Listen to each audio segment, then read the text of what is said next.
Let's see what they saw. Verse 4 and 5.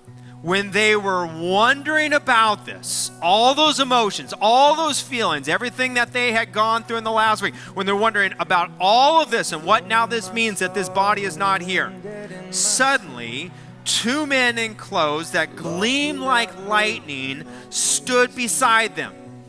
And in their fright, the women bowed down with their faces to the ground, but the men said to them, "Why do you look for the living among the dead?"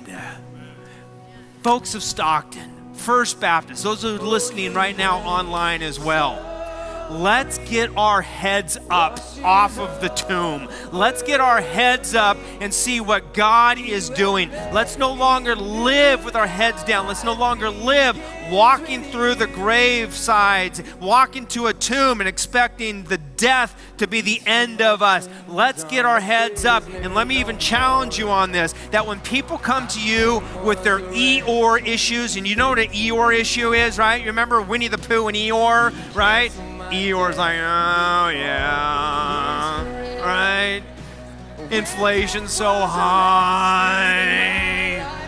Oh my goodness, I had to fill up my car for $150, right? Right? In fact, someone after the last service said, $150, I spent $250 on it, right? I'm like, you Eeyore, get out of here, right?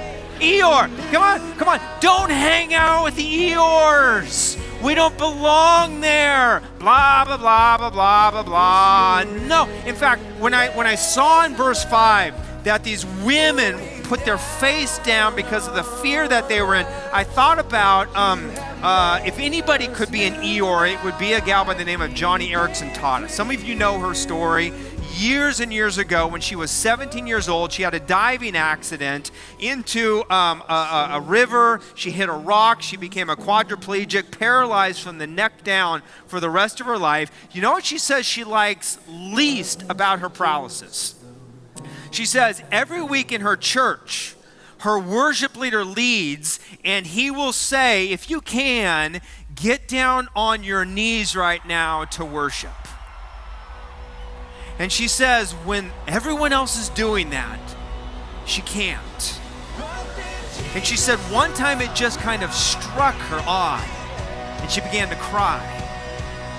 And she said, but then as she thought more about why she was crying, she said the tears really were not tears of self-pity, but they became tears of another kind. Here's what she said. She said, I continued weeping, but at another thought. She said, I remembered in the new heaven, I'll be free to jump and to dance and to kick. But the first thing I plan to do on resurrected legs is to drop on grateful, glorified knees and quietly kneel at the feet of Jesus. She goes on. She says, can you imagine the hope that the resurrection gives someone like me? Wow. Nobody at the tomb means keep your eyes up, First Baptist. Don't wallow in what life has been like. Look forward. Look at what Jesus has done for us.